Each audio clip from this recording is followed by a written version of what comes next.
Good afternoon.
Good afternoon, everyone.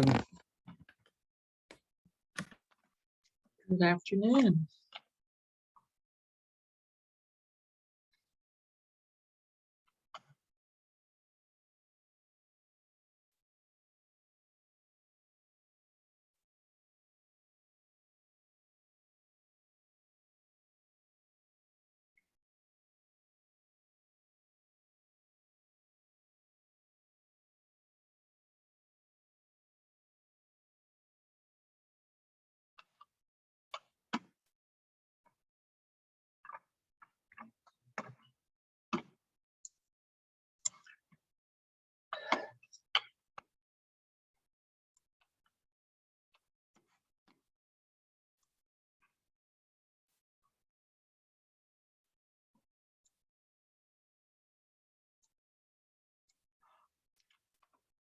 Good afternoon. Welcome to our HSAC meeting. We will get started officially as soon as we have a quorum.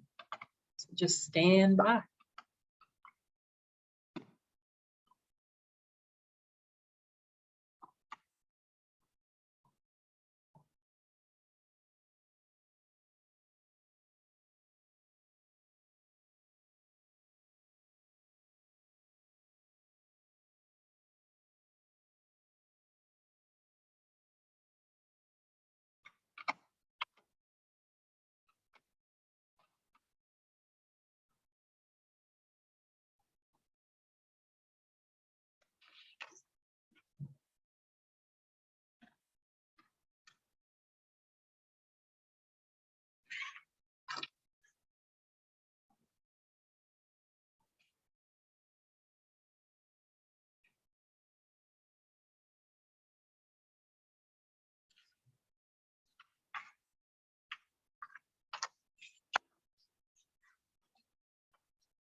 For those of you who have just joined us, we are just waiting until we have a quorum and we'll officially call the meeting to order then.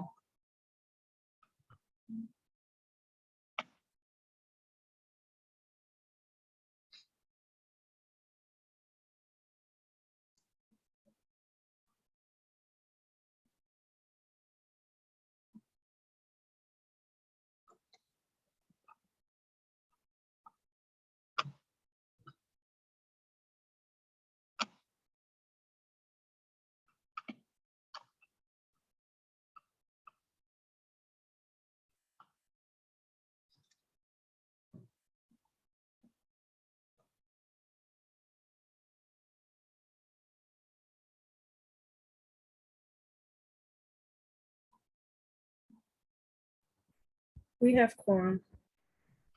Great, thank you so much. Well, we will officially call our June 22nd meeting of the Homeless Services Advisory Committee to order. I will remind you, as you get reminded of so many virtual meetings these days, if you're not speaking, please stay on mute. And please don't be offended if we ask you to mute if we need to later during the meeting, if something should happen. I want to start by reading the goals of the HSAC, and that is to finish the job of ending chronic homelessness, prevent and end veterans homelessness, prevent and end homelessness for families, youth, and children, and set a path to ending all types of homelessness. In case you're wondering why I'm chairing the meeting instead of our chair, our HSAC chair, Angel has the honor of speaking at a conference out of state right now, and so she's unable to be here. So we're excited for her for that opportunity, but you're stuck with me today, so hopefully it won't be so bad. We have now, our next item on the agenda is the minutes review and approval, and hopefully our HSAC members have had a chance to review the minutes. So I would entertain a motion to accept the minutes in a second.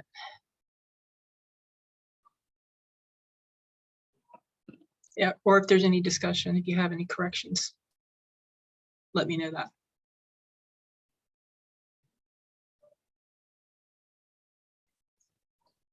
Madam Chair, pending no corrections, make a motion that we accept the minutes as sent out. We have a motion by Dr. Birch. Thank you. Can I have a second? Come on, Ryan. This is Ryan. I'll second.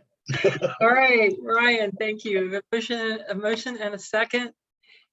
If please put in the chat, yes if you approve, nay if you do not.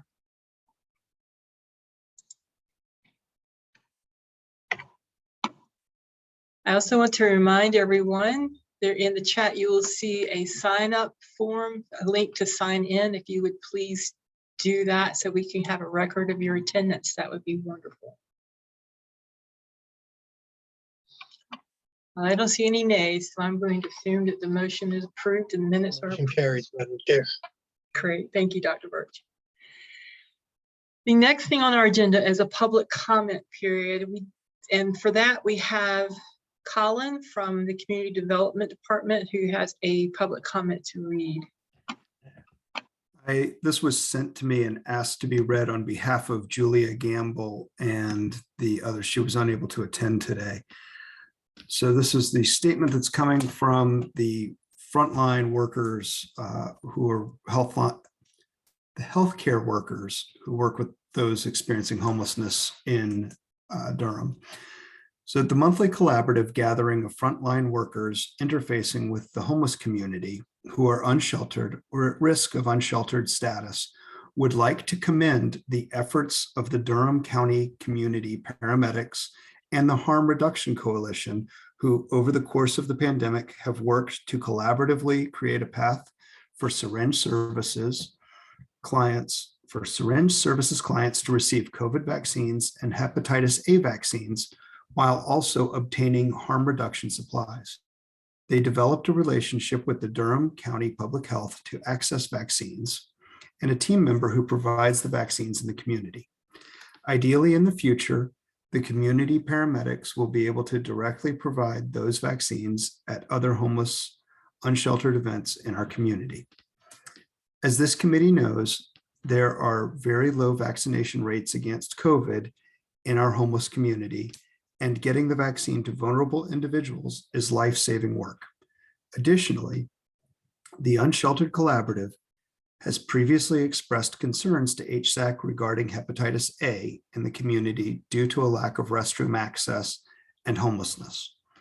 The concern led to the installation of a porta potty on the site of Trinity United Methodist Church, supported for New Hope with the help from Open Table Ministry earlier in the pandemic, which has been very successful.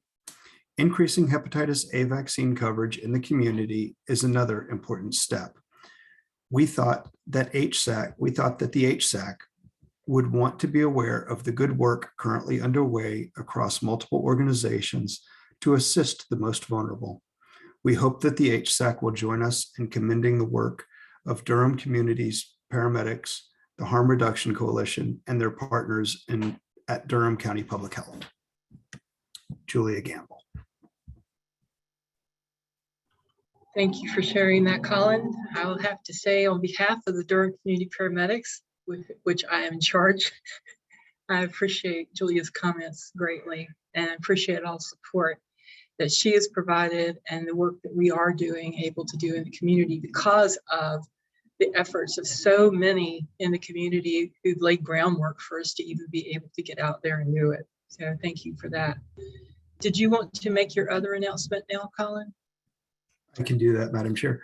For those who are not aware, today, Hanalea Hoberman, this will be Hanalea's last HSAC meeting with us. She is leaving the Community Development Department, and her last day in the office will be July 1st. She is moving on to bigger and better things. We wish her the best. She's been a great asset to us and to the community and to the HSAC at large. So Hanalea, if you do want to say anything. Sure. I have had the pleasure and the luck of working with many of you, and it's really been a pleasure to work with y'all to serve people in Durham. This is truly a special community, and the great empathy and passion that we have here is something I will take with me and also miss, but I'm not going far. So I'll be around. I'm just going to the state, and I welcome anyone to reach out to me if I can ever be of assistance. Thank you, Hanalea, on behalf of the HSAC. Thank you for all of your work.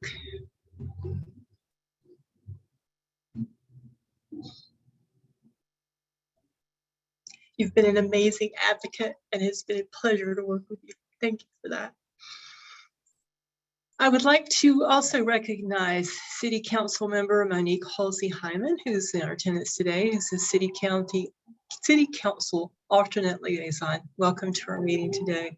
Thank you. It's so good to be here, and I look forward to working with all of you. Thank you so much.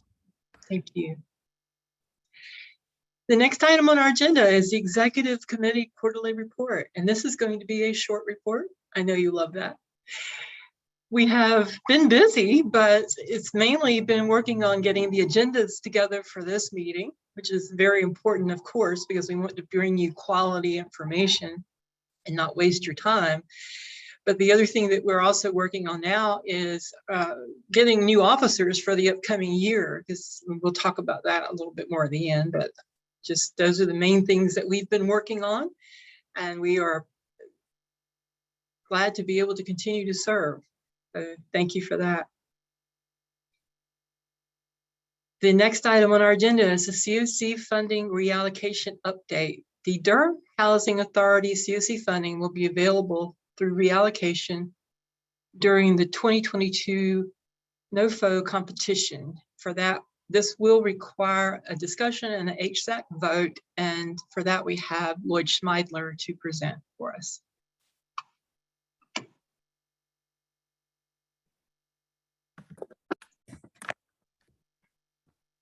Good afternoon, Lloyd Schmeidler with the Community Development Department. Thank you, Madam Chair. The department, as the lead agency, has had discussions over several months with our friends and partners at the Durham Housing Authority regarding Home Again.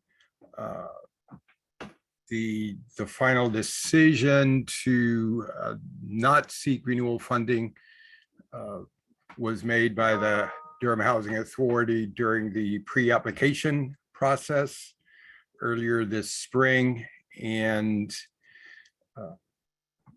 the department supports the decision. Will allow us to seek a new partnership with new or existing COC funding recipients to continue the good work. The Home Again project originally was a shelter plus care project, which was kind of rolled into the continuum of care competition through the COC interim rule of 2012.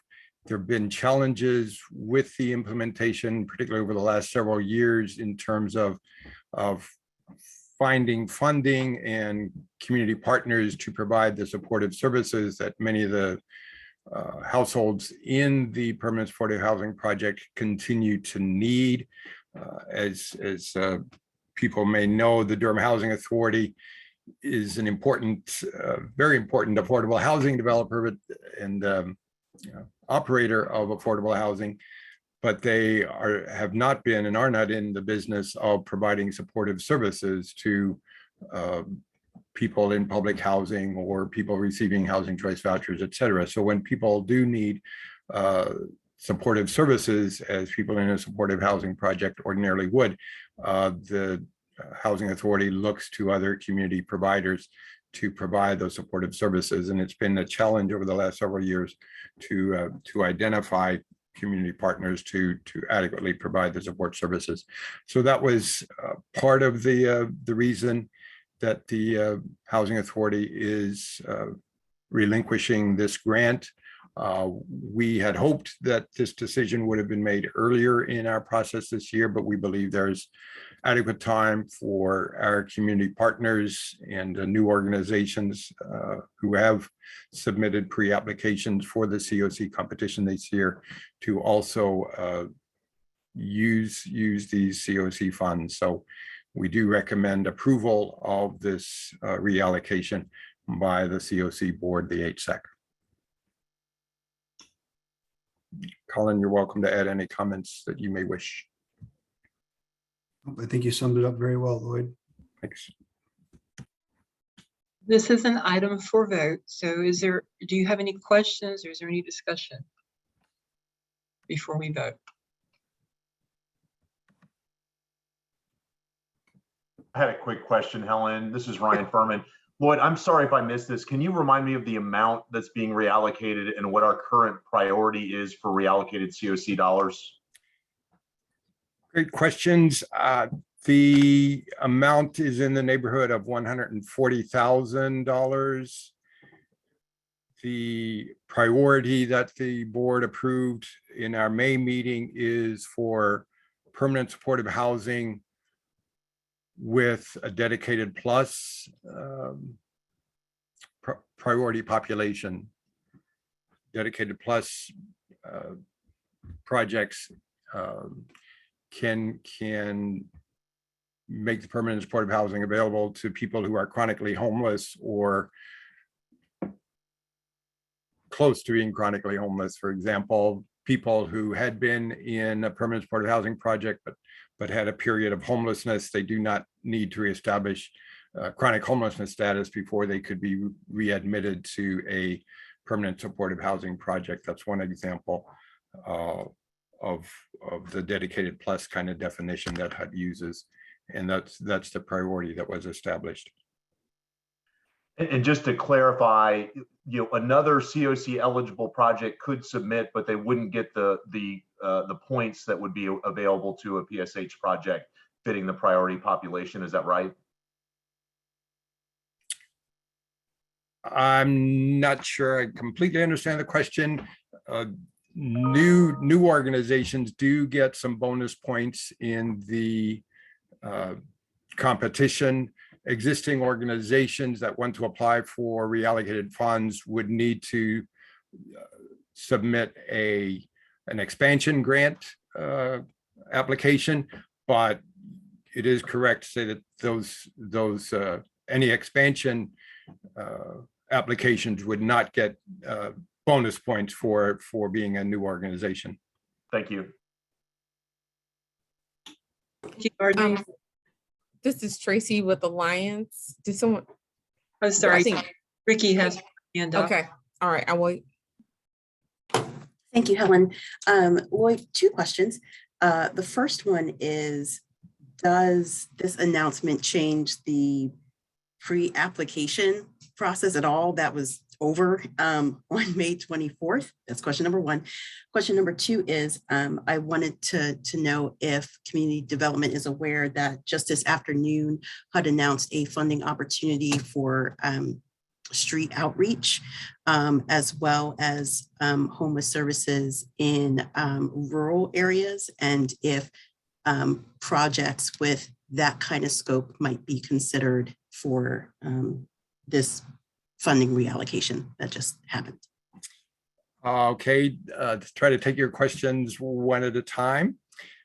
This reallocation decision would not impact the COC pre-application process that has been largely completed. Organizations that were approved for full project applications during the pre-application process may apply for any or all of the reallocated funds. In terms of the second question, we did see HUD's announcement this afternoon for the sake of the community. I think I don't have the announcement in front of me, but it was for approximately $330 million. Correct me if I'm wrong, but I know it's over, I think between $300 and $350 million that HUD is making available across the country. Most of the funds will become part of the continuum of care grants competition that we are preparing for and that this discussion is preparing for. So exactly what portion of that 335 million the Durham COC will be able to apply for has not yet been revealed to us. The announcement was just made today and we'll have to see. And whether or not any portion of, there is a small portion of about slightly over $50 million, I believe, that's specifically going to be made available for rural communities. Certainly Durham County does have some rural areas. We don't know yet whether Durham will be able to apply for any of those specifically rural funds. Thank you. Tracy? Yes, good afternoon. I was wondering, Lloyd, did you mention with the reallocation of the DHA project that they do have until September of 2023 to extend their funds?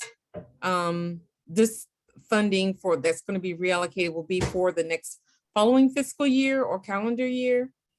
Yes, that is correct. And that's good for everybody's understanding of the continuum of care competition, is that in 2022, we are applying for grants that would be ordinarily start in calendar year 2023. And then, typically be for a 1-year period from sometime in calendar year 2023 until sometime in 2024. And so DHA does have funding through, I believe, September of 2023, and we are planning to work with them in the department to ensure that people in the project currently can transition successfully to other permanent supportive housing as may still be needed, as well as we want to make sure that DHA does everything it can to ensure that the 2022-2023 grant allocation is fully expended before the end of that period. And one minor note, if I understood, to go back to the previous discussion about this new funding announced today by HUD of the 330 or so million, specifically to address the needs of unsheltered people. I believe I read something in the announcement that referenced a 3-year period for the use of those funds, after which time the projects that are funded would be eligible for renewal within the COC competition. So exactly the specifics of what Durham will be able to apply for with those funds remains to be seen. But thanks for reading those announcements, Ricky. Thank you, Lloyd. Is there any further questions or discussion?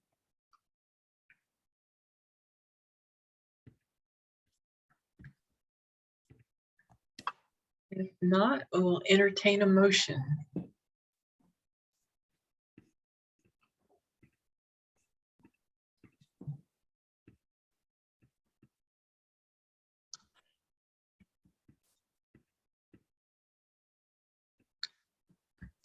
Lloyd, could you please remind us exactly what it is we need to be voting on, what the motion should be? Yeah, thank you. The COC governance charter and our policies require approval for reallocations of COC grants. And so it is for the board's approval of DHA's desire to make these funds available for reallocation, and it's approving their decision.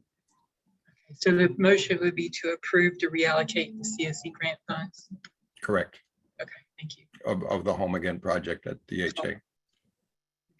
Madam Chair, this is Angelo Burke. I move to approve. Okay, thank you. We have a motion. Do we have a second? I'll second. Thank you, Ryan. Place your vote in the chat. Yes, if you approve, nay, if you do not approve, or if you need to abstain, do so.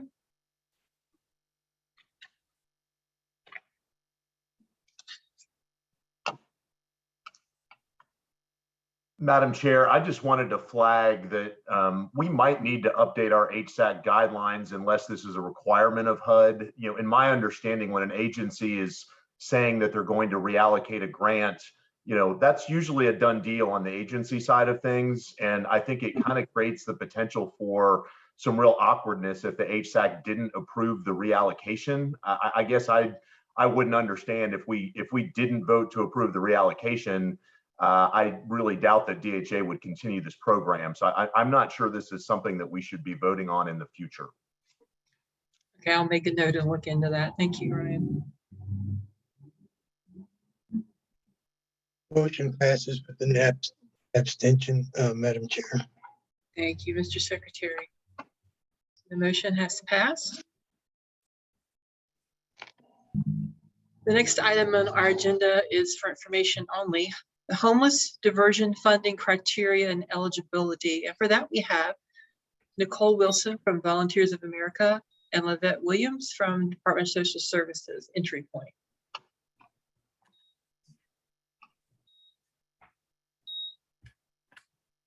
Good afternoon, everyone. My name is Nicole Lamb from Volunteers of America. And Lavette Williams is on also from Supervisor for DSS. And we have our programs that we have. It's coordinated entry with diversion. And what that program is that we help people facing homeless resolve their housing crisis. And we listen to residents share their current situation. We ask questions. We help them find a safe place to sleep the night intake completed, connect residents to resources that may help resolve their housing crisis, such as shelter as it's available healthcare services, transportations, and other. We have our funding. We have two different funds. We have client financial assistance for diversion funding, and we have client barrier buster funds for permanent housing exits. And Lavette, did you want to talk about the hours? Yes, I was going to talk a little bit about the hours and a little bit more about the diversion funds that we have available, but excuse me, the hours are, I'm sorry, guys. So right now we're doing intakes. If someone is interested in diversion services, they can call our intake line, which the number is 984-287-8313. And they're able to call anytime between 8 o'clock a.m. and 8 o'clock p.m. Monday through Friday. And on the weekends, they can call between 4 o'clock p.m. and 8 o'clock p.m. And they can call that to get an intake for diversion. Also, we they can also, if they don't have a phone, they can come to the Department of Social Services. We have phones there that they can use, that they can call our intake line to get that. But we do provide diversion assistance. We help with We provide diversion assistance. We help people if they need rental assistance, deposits, utilities. We will help with rental arrears. We also help, yeah, I think she just put up our thing. Thank you for putting this up.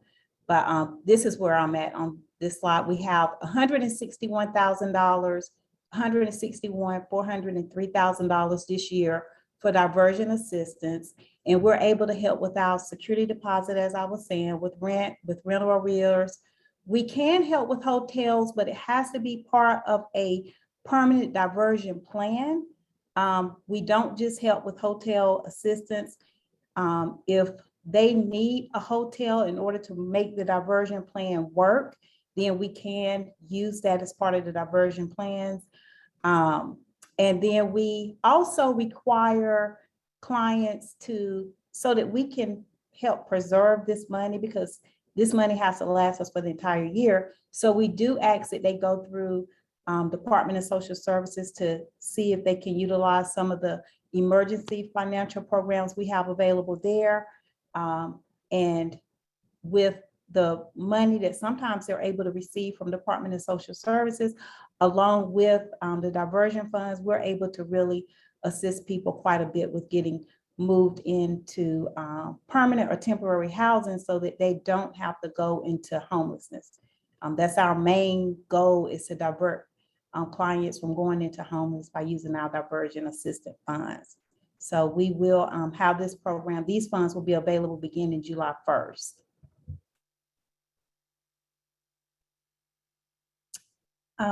And this is another, a new program we have available, and I'll let Nicole speak on this, but these are barrier buster funds that we're going to be using this year to help people exit into permanent housing. And Nicole, you want to talk a little bit more about this? Yes. So our barrier buster funds, we have 86,000 for this coming contract starting July 1st. And so basically it is referrals that come from providers that are part of the COC homeless services. And they will basically landlord documents, approvals. And what can happen is we can help with the move-in assistance. And we would just need the income documents, the landlord documents, the vendor W-9. And the reason why we cannot use rapid rehousing or permanent supportive housing funds with these costs. And Ms. Hanalea will provide access to Smart Sheet to providers to use, and you guys would create the HMIS client profile and then put the documents right there in the Smart Sheet.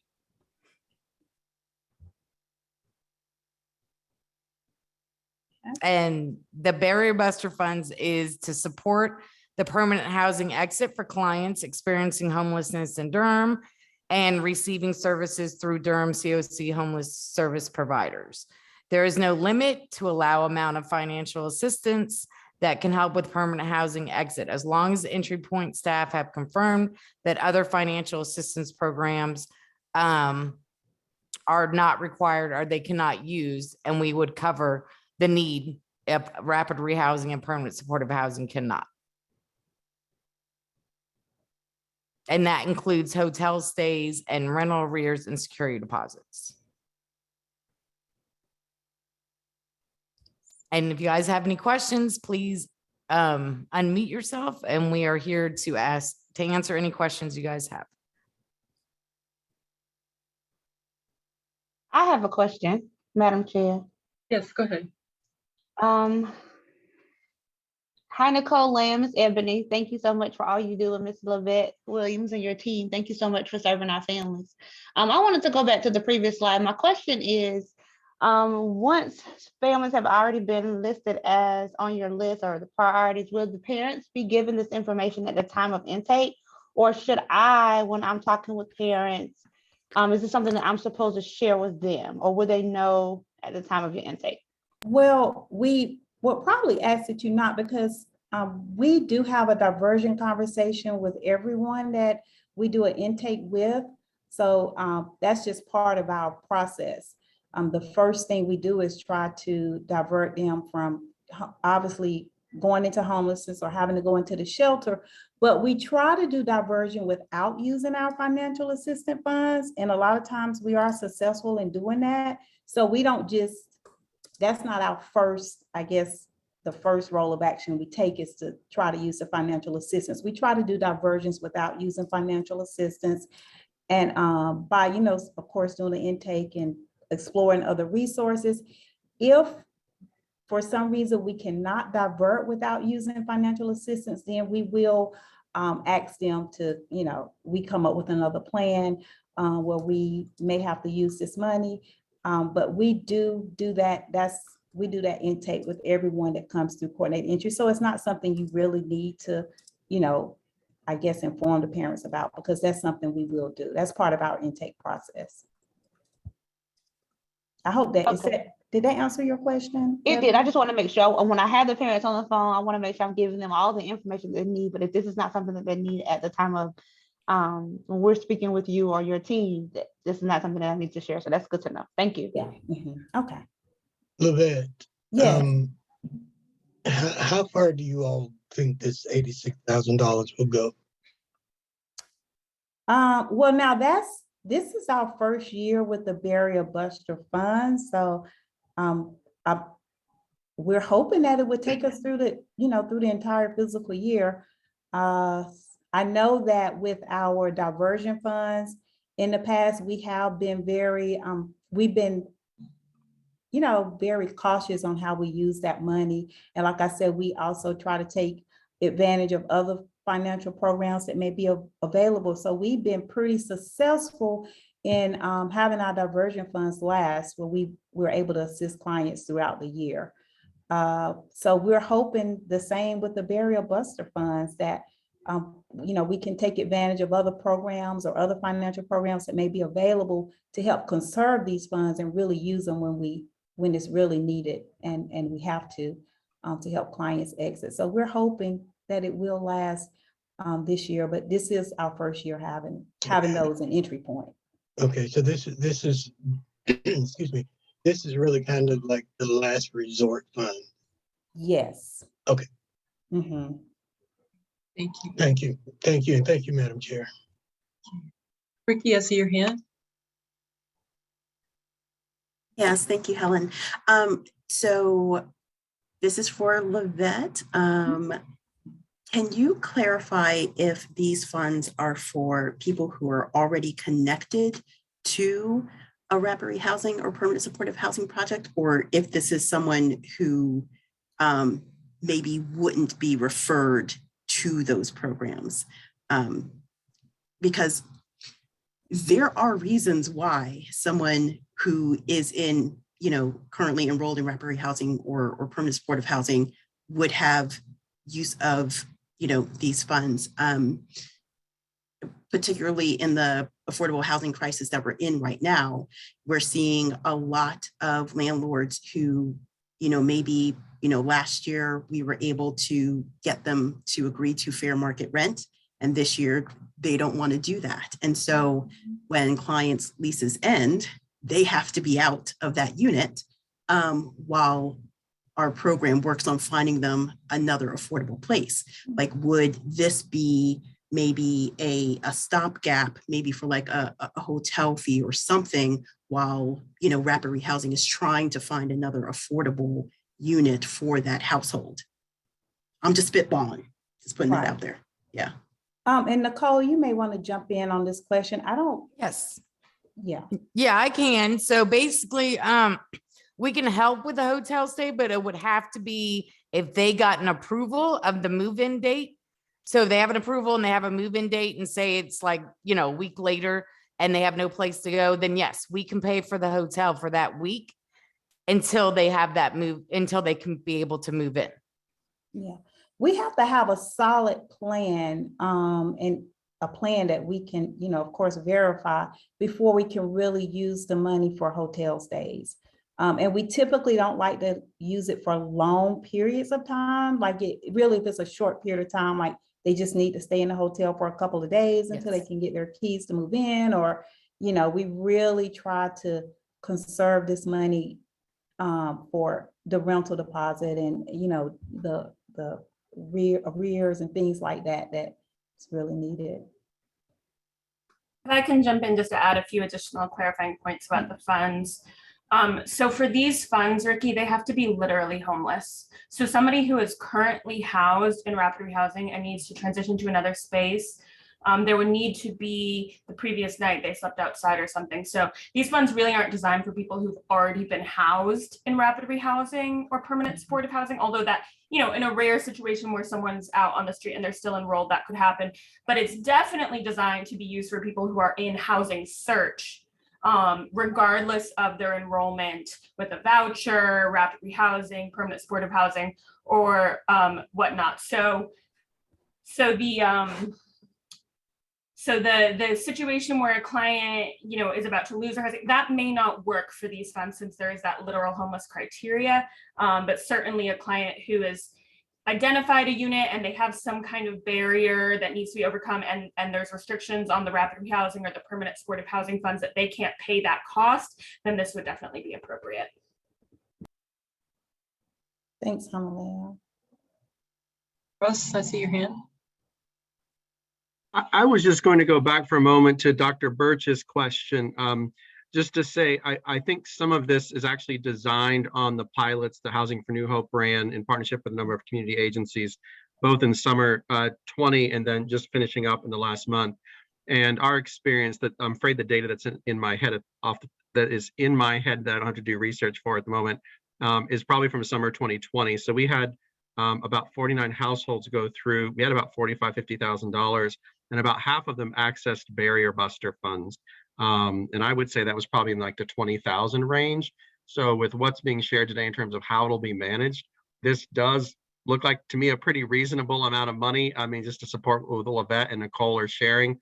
I think the thing that we'll need to be watching that's probably different now is the number of folks who will be exiting, will have been exited from their housing through eviction, and the amount of arrears that they're owing. Because I would say in this last round, we were seeing people with significantly higher arrear amounts than they had even 2 years ago, due to how things sort of built up during the time. But just to say, I think this looks pretty reasonable from what we experienced, and really glad it'll be available again in this kind of way. Thank What I'll you. add to that, Russ, is that your experience with those funds was used to calculate the amount needed for these funds. So it was based on actual experiences here in Durham of the costs that we needed to run a program like this. Thank you. Does anyone else have any questions for us? Well, there was one question in the chat that Russ had asked earlier, and I think that was answered about the presentation being sent to everyone and having a one-pager on the barrier busters. So Nicole had said that she could provide that. And then Sharita asked about bridge housing. Do we have any funds for the scenario that Russ's team can use in this situation? And I was referring to, her name is just leaving my head right now, who was talking about the scenario with the landlords, because that's the one that are not willing to take the voucher, or continue to work with our clients once like a Housing for New Hope entity kind of is planning on moving out. What are our options? Because we don't know how long right now with our current housing climate, how long it'll take for people to find another option. So in the meantime, we have to have something that we can do or some go-to for these people, because we also don't have the shelter capacity to absorb that number of folks as well. Yeah.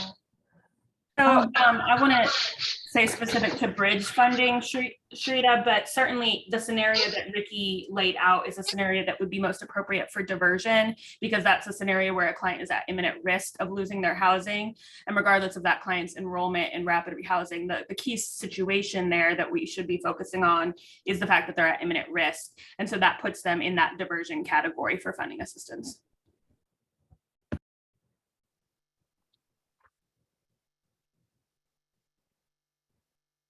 Thank you for this information. Are there any other questions for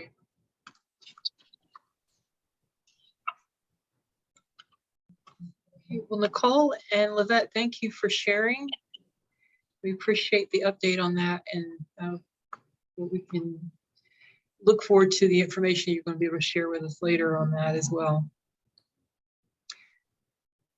The next item on our agenda is cross COC evaluation of Housing First evaluation proposal. This is an item that requires a vote by the HSAC.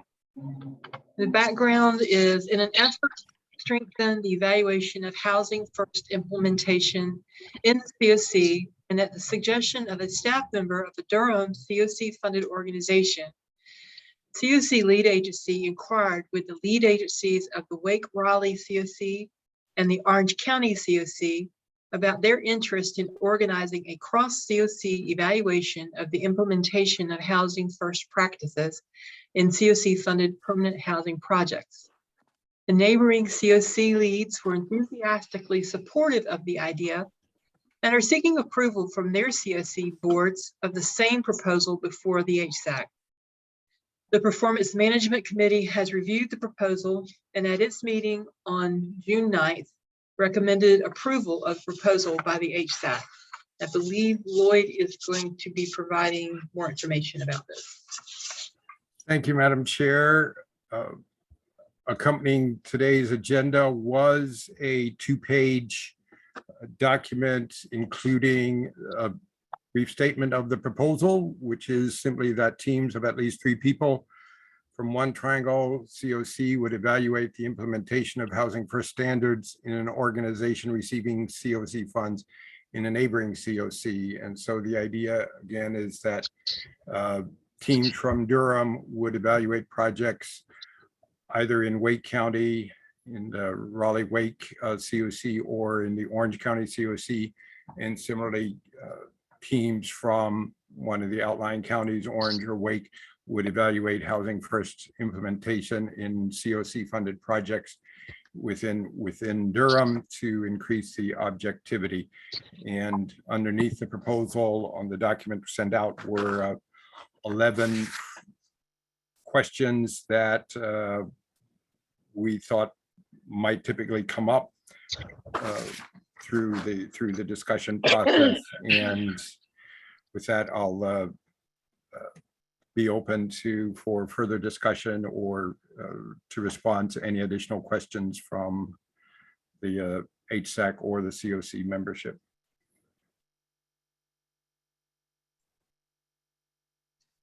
Okay, so this is an item that requires a vote. So if you have questions, now is the time.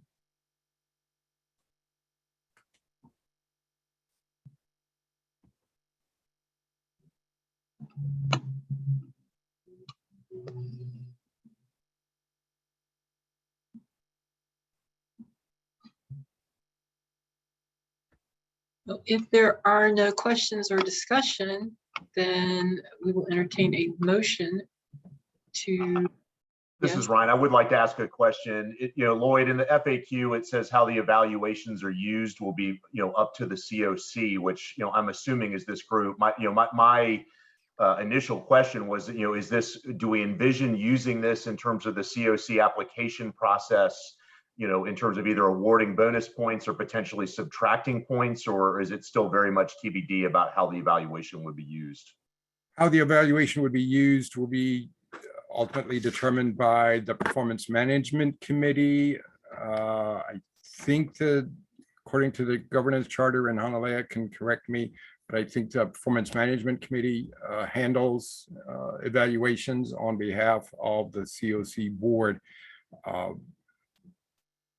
I envision the department as the lead agency recommending some kind of bonus points on the evaluation for organizations and projects that do participate in this cross COC evaluation process, and substituting the results of this evaluation for component 5 of the current evaluation tool in the 2023 performance evaluations that we complete on our permanent housing projects.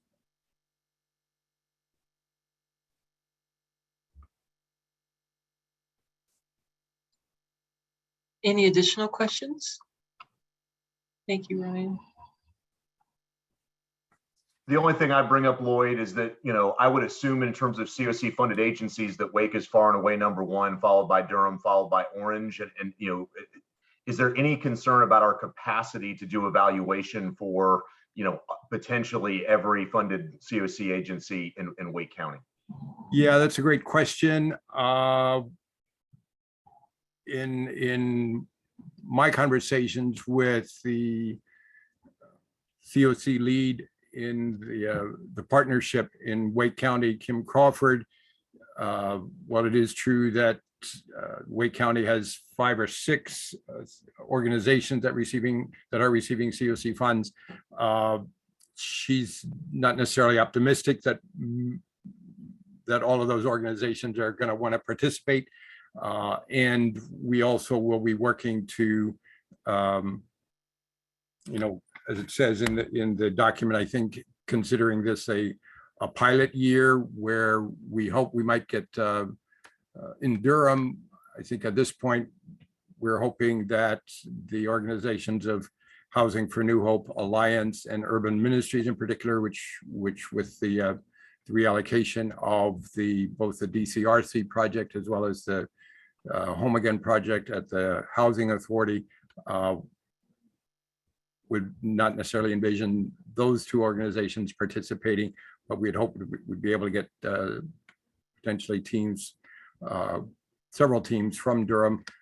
But as it also says in the document that volunteers could come from the HSAC itself. You certainly, Ryan, I think would be a good candidate to help in this evaluation process, as well as potentially other members of your team and other members of the HSAC and COC members in general. And especially we'll be looking to get people with lived experience to potentially participate in evaluation teams.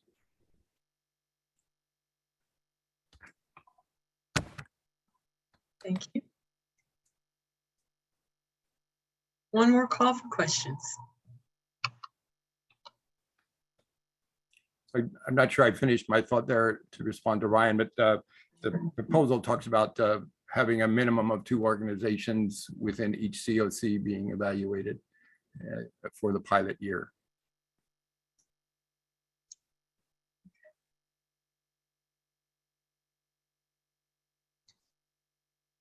If there are no additional questions, then I will entertain a motion to accept the cross COC evaluation of the implementation of Housing First practices.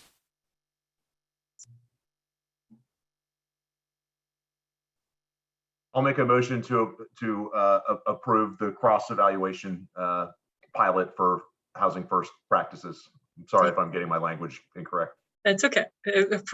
Motion by Ryan Furman. I'll second it by Shay Kennard. Second by Shay Kennard.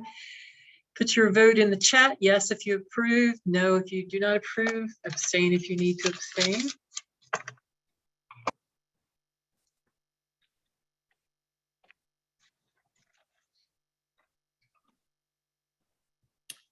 Thank you, everyone. This could be an exciting opportunity for some cross COC communications in our area. We appreciate it. Thank you, Lloyd, for the information. And I always do this after we've done a vote, but if you scroll back in the chat and if you have not already filled out the sign-in form, please do that. I always seem to catch that after we do a vote and goes way back in the back. Oh, she posted it again. You read my mind. Okay. So our next, I'm sorry. I'm assuming that the vote passed, Mr. Secretary. Yes. Okay. I'm ready to move on, apparently. All right, we're going to shift a couple items on our agenda and go to item number 9, which is the affordable housing in the pipeline. And for that, we have community development staff, Karen Lotto. I'm sorry, I'm pronouncing your name wrong. No problem. Thank you very much for this opportunity. I'm going to share my screen.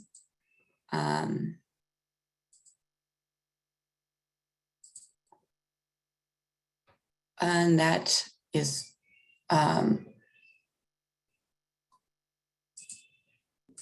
on. All right. So thank you very much for this opportunity. I'm Karen Lotto, I'm Assistant Director in the Community Development Department. And I am going to try to provide a brief overview of the affordable housing work with a particular focus on the affordable housing production and preservation work that the department is currently engaged in. But first, before I get too far down the road, I want to take a minute just to make sure that you understand sort of the contours of what we define as affordable housing in the city.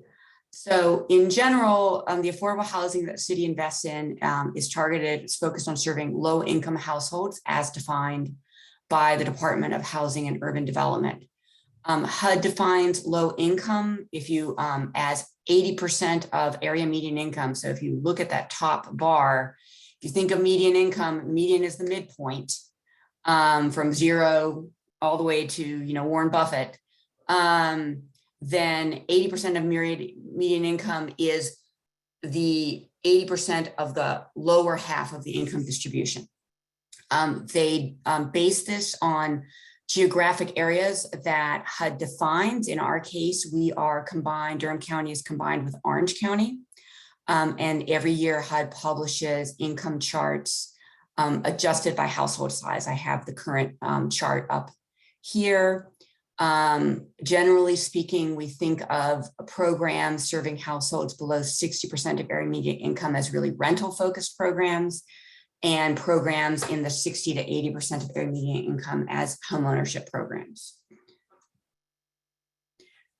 Just to kind of ground us in the challenge that we're facing, not that I think this group needs much grounding, this is really just trying to quantify the magnitude of the household challenge that we're facing. Right now, as a general rule, we don't want households to pay more than 30% of their income on housing because particularly for low-income households, they're doing it at the expense of other important things like food.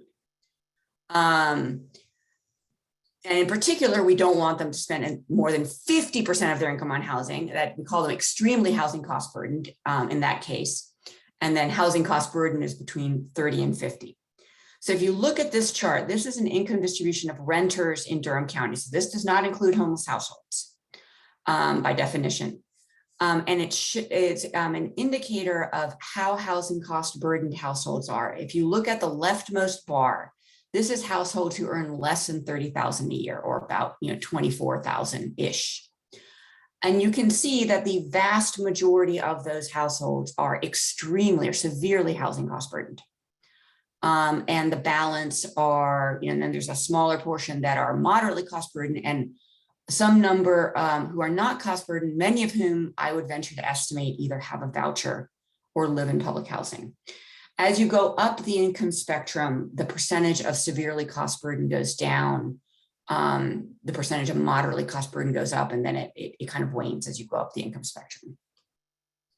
But this is, just to put it in context, there are approximately 11,000 households below 50% of area median income in Durham who are severely housing cost burdened. And this is relatively old data, so that number is probably increased. The last point I want to make is just to kind of discuss why is it that the market isn't generating affordable housing? And what, therefore, is the role of the city and other funders of affordable housing in making affordable housing possible? So the leftmost column here, the leftmost graphic really illustrates the financial calculation that a market rate developer makes. They look at the rental income that they are expecting to get on a property, and they say that has to cover the debt and whatever kind of investor return that I took out to build the project, plus the ongoing operating expenses that, the lights, the management staff, the insurance, all of those things, maintenance, all that. My rental income has to cover that. And that's how they set rents, to be honest. And that's how they target particular demographics. When you go to affordable housing, the challenge that we have is that it does not cost any less to build the housing. The but our rental stream is lower. So by virtue of the rental stream being lower, there is a need for a subsidy.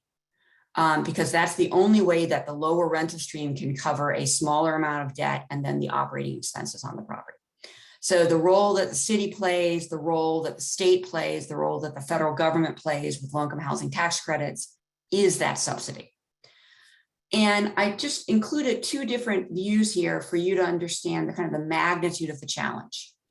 One column says affordable, so that might be a unit serving 60% of area median income. There you expect that the rent that the household can pay will cover some level of debt.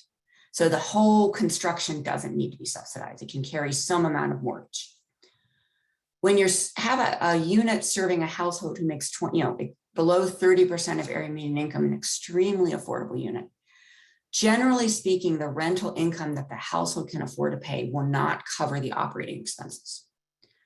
So that unit has to be 100% subsidized for that unit to be viable, and you need an operating subsidy. And just to give you an idea, units are running now in the $190,000 to $220,000 per unit to create. So that's the subsidy amount that is needed to make a unit for an extremely low income household happen. And you still have that operating subsidy to deal with.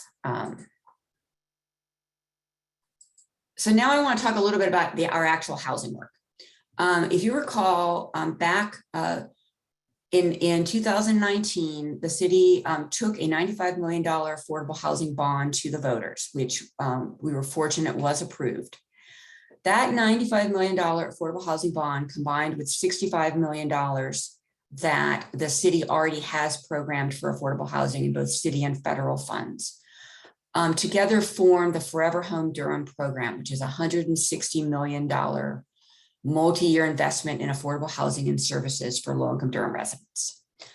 The goals of Forever Home Durham are to build 1,600 new affordable rental homes and to preserve 800 affordable rental homes, to provide 400 affordable homeownership opportunities, to move 1,700 homeless persons into permanent housing. And I want to take a moment just to explain that one.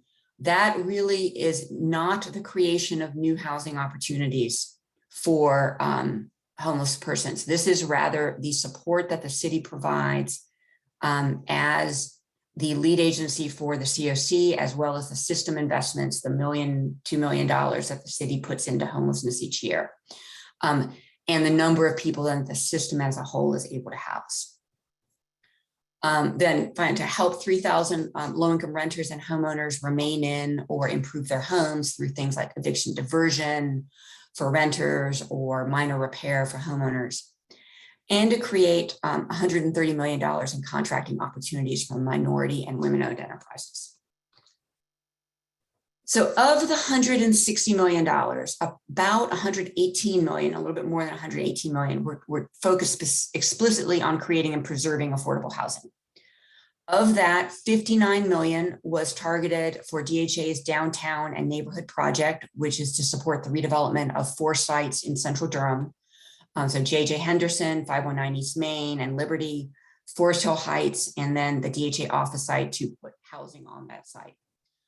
$48.5 million was targeted for construction and preservation of affordable units, mostly rental throughout the city. And then there was $11 million in homeownership assistance, and that included both down payment assistance and repair and rehab funds. In terms of what the city generally expects for the housing that we invest in, it's a minimum of a 30-year affordability period. For rental projects, we typically require that 20% of units be affordable at 30% of area median income. We encourage mixed income projects, not least because mixed income projects are more financially stable because higher income rents help to subsidize operating expenses.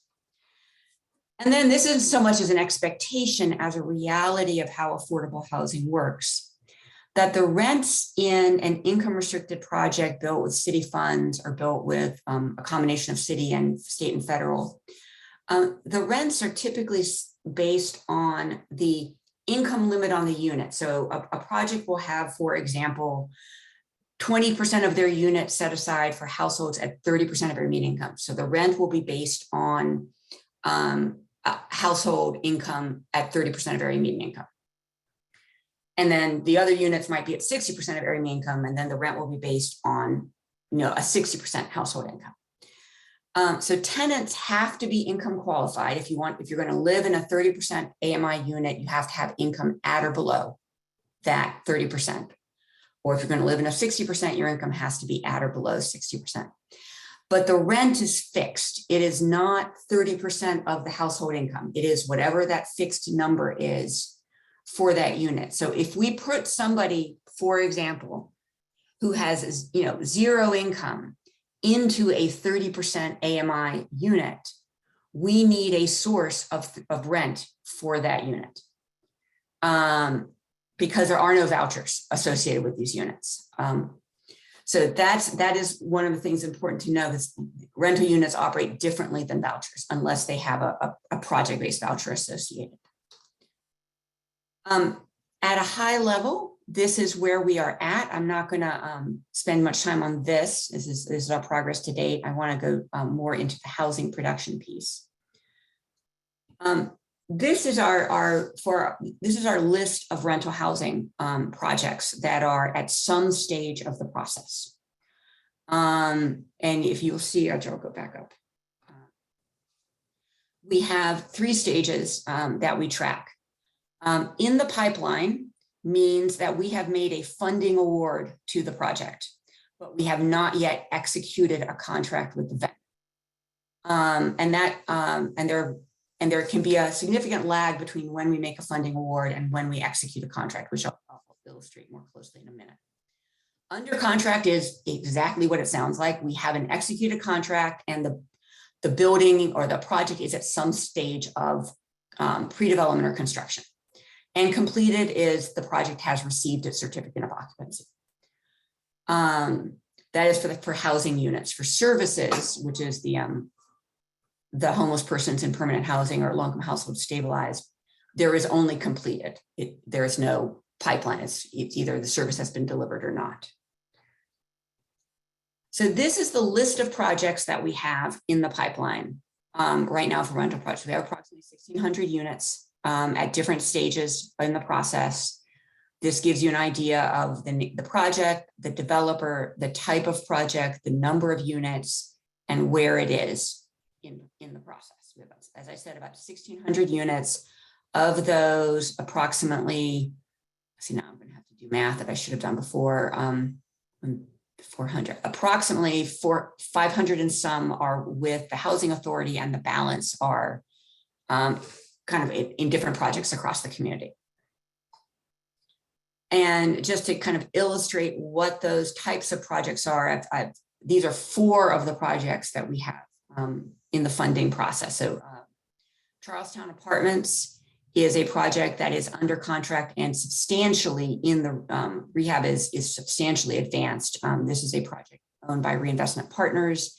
It's the rehabilitation of 42 existing units. This was naturally occurring affordable housing that will now be income restricted affordable housing, with 9 of the units affordable at 30% and the balance at 60%. Bryan Place is a project that is under contract, but construction has not yet begun. That will be 16 units, of which 4 are affordable at 30% of your median income and the balance at 60%. And there is a priority there for homeless households.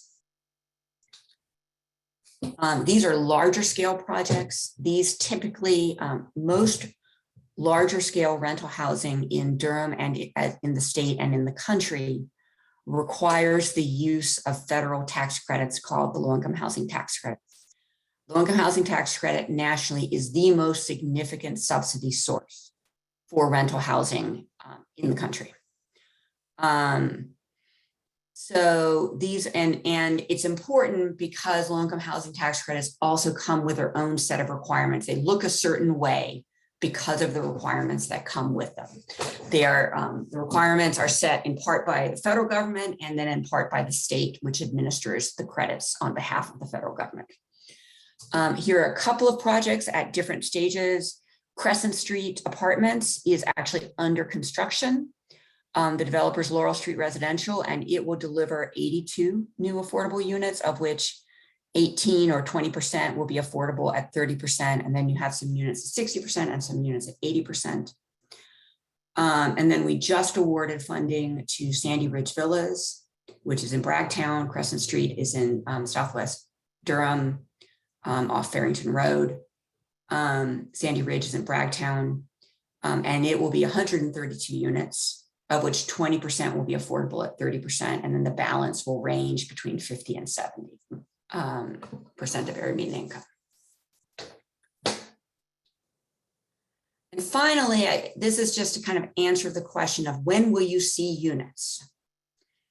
And the answer is it takes a while. And I just wanted to kind of illustrate this in particular for low-income housing tax credit projects, because they represent the bulk of the units that the city is investing in. Because when we invest in a low-income housing tax credit, we are leveraging our money with federal money. So our money goes further. So if you say the city issues an RFP for gap funding, and developers come to us, they have a low-income housing tax credit project that they are working on. They've got a site they've got a site under control. They are working on the design. We award them the gap funding that they need to make the numbers work, because that's our role as the city. We are that kind of that gap without which the project doesn't work. Then the developer turns around and applies for low-income housing tax credits. They may be partway, that's a two-stage process. They might be partway through, but they have to apply. There are several months that go by while they're waiting for the award decision. Once they get the low-income housing tax credits, then there are several months that go by while the developer assembles, gets all of they get their tax credit investor, they get their mortgage lender, they sign their contract with the city, and then the project closes. And at that point, so then that's the financial close. That's when all the money is in place and construction can begin. That's usually 18 to 24 months from when the city first issues an RFP. And then it's approximately a 15 to 18 month construction period. So we generally assume 3 years from the point that we kind of start the process to when we'll be celebrating an actual unit being completed. Some projects can move a little quicker than that if they're rehab and they don't involve tax credits, but this is a pretty good kind of rule of thumb. And that's really all I had. I'm happy to answer questions. Hi, this is Sharita. Can I ask a question? Sure. Madam Chair. So I have two questions. So the first question is, will the COC acquire any prioritization for any of the new units you just shared? That's the first question. And then the second question is there a possibility that we can get that same timeline you just gave us with the timelines of the openings of the projects you just showed us on it? Estimated timelines of openings of projects. So let me answer the first question is, are any of these units specifically dedicated to homeless persons? I'm going to answer that in two ways. One is low-income housing tax credit projects have what they call targeted units. Some of you may be familiar with. This is a state program whereby the state requires that developers set aside 10% of their units for priority populations as defined by the state, which have historically, which can be disabled and or homeless households. Currently, the state is prioritizing people who are covered by the Olmstead settlement, so people with mental illness who were inappropriately housed in group homes. They are prioritizing people covered by the Olmstead settlement for targeted units, but if there is not somebody who fits that category, those units are available to homeless households. They are another priority group for targeted units. And that process, that kind of identification of tenants, is managed by Alliance. The second is there are at least like the Bryan Place project Harriet Place, I believe, is another project where the developer, and we may have, I don't know if there are any more, that the developer specifically came in saying that they are going to prioritize units for homelessness, in which case the city requires that those be essentially coordinated with the COC so that the people being served are people who are being prioritized by the COC. But in other cases, the units are general 30% AMI units open to the public. And I would flag, and this goes back to the thing that I was saying before, that the rents are set at 30% of area median income. They are not a sliding scale if tenant has below that. The other thing I would flag is that all tax credit projects are required to accept housing choice vouchers, and all city funded projects are required to accept housing choice vouchers. So, and those housing choice vouchers would let a person live in any unit in a LIHTC project up to a 60% area median income unit. In terms of, can you get a timeline for those projects that are under contract? We can definitely give you a timeline. If they are not yet under contract, no, because it would just be too speculative at this point. But once they're under contract, the clock starts and you have a much better sense of when things are going to be available. And that still gives you, 18 months to prepare. I mean, we could estimate that the before, but it probably wouldn't be worth your time. Did I answer your question, Sharita?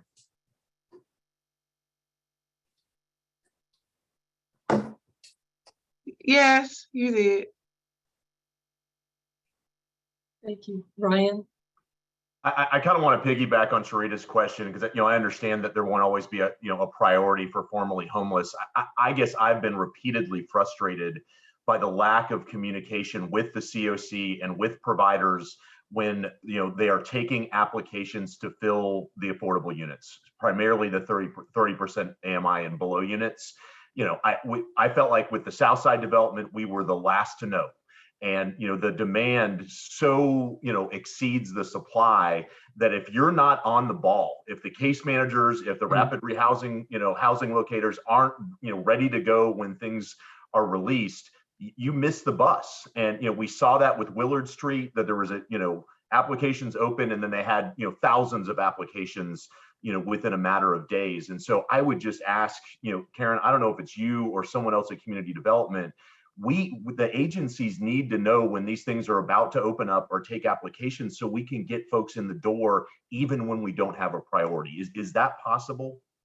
That's definitely something that we can do better at. So yes, it is possible. The concern I have, or the concern I have, is that many of these projects, and I'm thinking of Willard Street in particular, operate on a lottery system. So because they get so many applications, they don't want to kind of privilege the first people in the door who happen to be in the know. They want to give, and so we can, and that lets you put your clients into the lottery, but it doesn't necessarily, it could very well be a lottery and not a prioritized list. And the city doesn't control how the developer does their tenant, that tenant enrollment portion, so long as they're following fair housing. I hear you. I think, Karen, this, but I mean, the whole system in terms of who we prioritize for housing is based on acuity. And we don't have that same, lens when it comes to permanent housing. And so, one of the things that I'd be curious about, going back to one of your early slides in terms of the folks that are cost burdened and severely cost burdened at the different AMI populations, North Carolina Housing Coalition has a, county by county kind of housing guide in terms of how many folks are cost burdened or severely cost burdened. Yeah. And I see over and over again that group around 80% AMI, there are, at least based on the last reporting period, who knows what's happened with, the most recent price increases, but those folks at 80% AMI have got enough units. And part of me wonders, given this preference for acuity that certainly the COC operates on and the limited amount of money that we have available, I just wonder if the city would consider really only prioritizing creation of 60% AMI units and below, just because, you know, those are the folks that seem to be struggling the most. But we do not, so let me be very clear, we do not prioritize the creation of 80% AMI rental units. For the city to invest in rental units, they have to be below 60% of area median income. There are some projects that on the tax credit side that do this thing called income mixing, which is allowed under IRS regulations. And what it does is it works well in strong markets like Durham.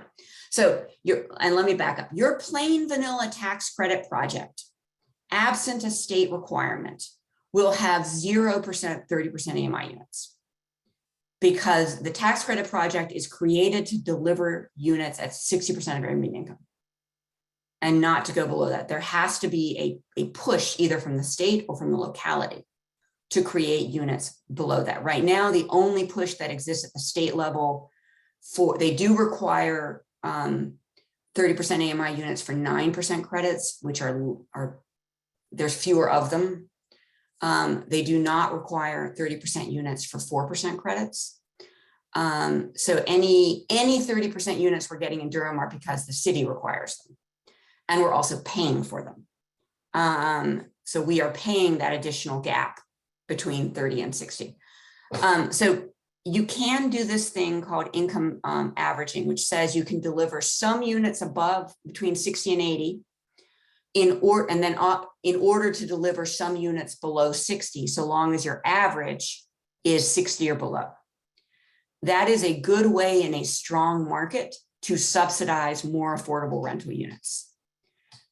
So we actually support it because it means that it takes fewer city resources to generate the 30% AMI units. But as a general rule, we don't subsidize rental units above 60 for the exact reason that you just indicated.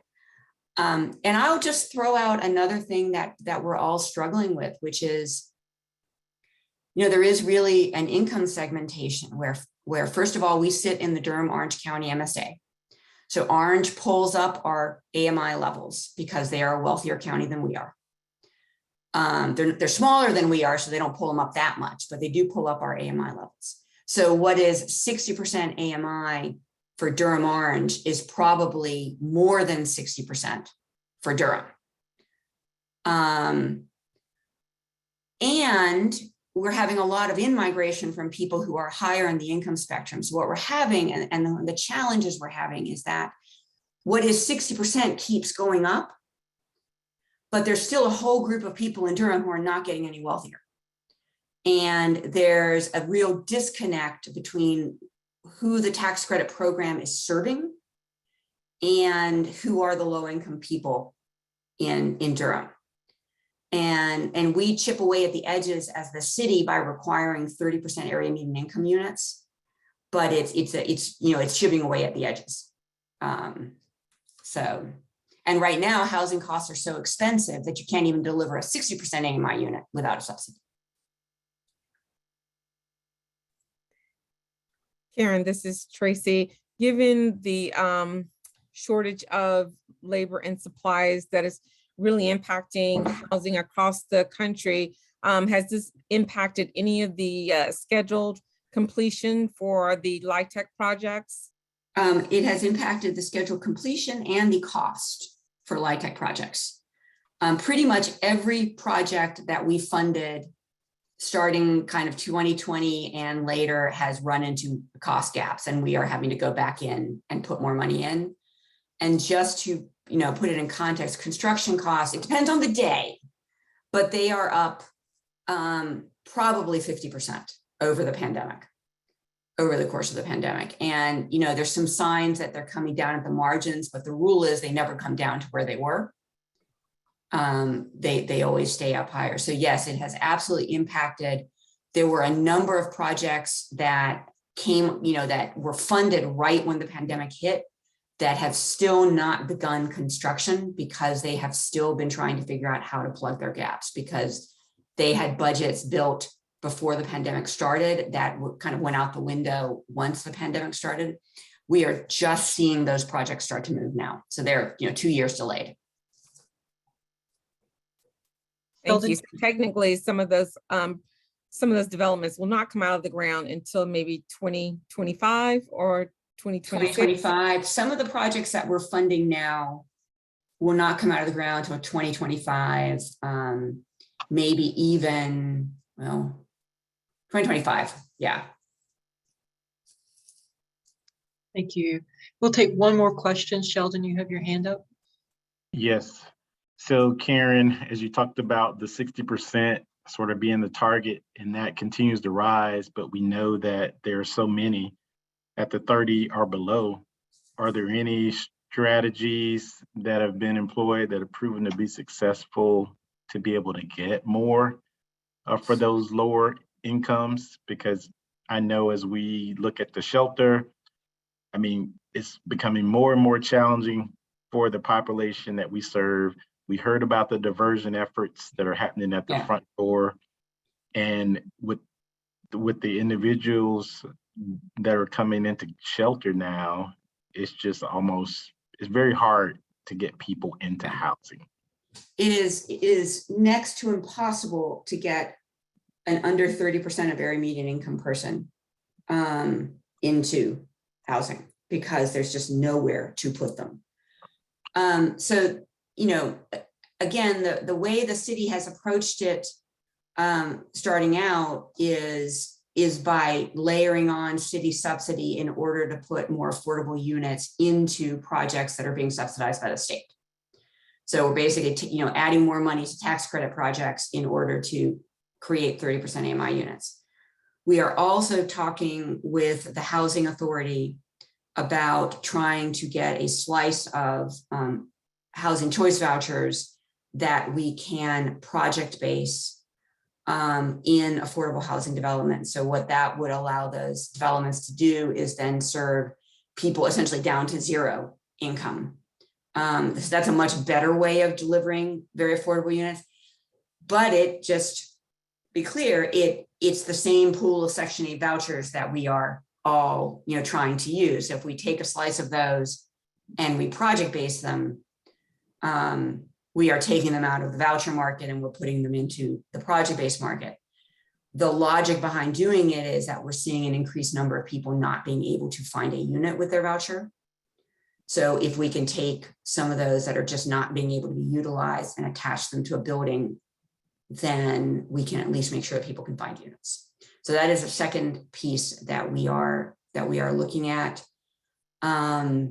We are going to be starting, and I know that the COC is prioritizing, and the city is going to be starting to look at how we better support permanent supportive housing, because that is also a big need. And part of the challenge there is it's not something that can be solved by the city. The city typically funds the bricks and sticks portion, but we still need to figure out the services portion in order to make those projects work and how we pay for the services on an ongoing basis.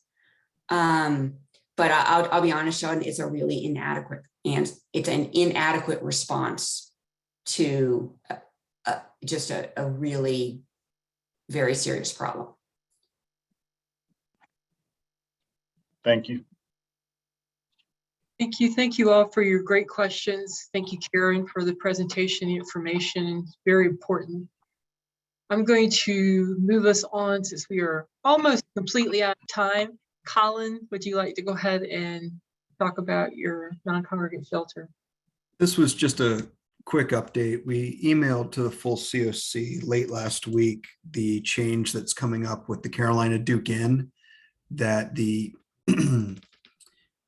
Carolina Duke Inn that's been serving as our non-congregate shelter for the last year and a half almost will be coming to an end at that location. However, the city and county have partnered to ensure that we can continue a non-congregate shelter, although we will have fewer non-congregate shelter rooms available. Those rooms will be moving over to an extended stay or 2 extended stays over on Miami Boulevard. Urban Ministries and Project Access are working at relocating the guests who are at Carolina Duke Inn to appropriate housing options, whether it be some who are not as medically vulnerable, perhaps going back to the UMD Liberty Street location. Some will be exiting to permanent housing, and those who still require a non-congregate emergency shelter will go to one of the 2 locations over in Miami. We are also in the process of getting contracts in place for landlord engagement contract, as well as additional rapid rehousing. So those are just some things. Wanted to put it out there, just remind folks if you missed the email, so you know what's happening. Thank you, Colin. Colin, this is Ryan. I wanted to ask about just the non-congregate shelter, and I'm curious in terms of some of those conversations. Do we envision, you know, a non-congregate shelter going on indefinitely, or are there metrics associated with the pandemic that would give you a clear sign that that's no longer needed? So answer, is this going to be an indefinite thing? The answer to that is no. There's definitely nothing in the budget at this point to continue. The current contract is for 12 months, up to 12 months. However, if CDC and or FEMA determine non-congregate shelter is no longer needed, social distancing isn't needed, the contracts for those non-congregate shelters would have a sunset and a close down period of about 3 months from the time an announcement is made to the time that they would return to pre-pandemic operations in Durham. So that's kind of where we have it set. And obviously we'll have to sort of take a look at where are we in, you know, January, February timeframe, and whether or not there's funding available. As of right now, I'm not aware of any funding available to continue this type of work. And like I said, the county is funding the county has graciously agreed to fund the rent of hotel space, and including the continued lease of the duplexes for COVID positive recuperation for those who are experiencing homelessness. And the city is graciously funding out of city funds the supportive services that will go towards those locations: food, security, laundry, things along those lines. Thank you. Nicole, we see your comment in the chat, and I'm going to make a note of that, and we'll look at, see what we can do about that in the future. We are out of time, folks, but I do have 3 more quick things I need to tell you. One, just a reminder that we will need to elect a new vice chair and secretary in our August meeting. If you are interested in either of those positions, please let us know. 2, we will not have a meeting in July. Our next meeting is August 24th, 2022, and that's when we will have the transfer of the chair position from our current chair, Angel Vic Lewis, to me. And we will also vote in our vice chair and secretary at that time. And last but definitely not least, June is the last meeting for 2 of our members whose term on HSAC will end on June 30th. Dr. Angelo Birch, who has been our Durham County business representative, and Ryan Furman, who is a representative for nonprofit organizations for Durham County, will complete their terms at the end of this month. So I want to thank both of them for their service to the HSAC and to the community.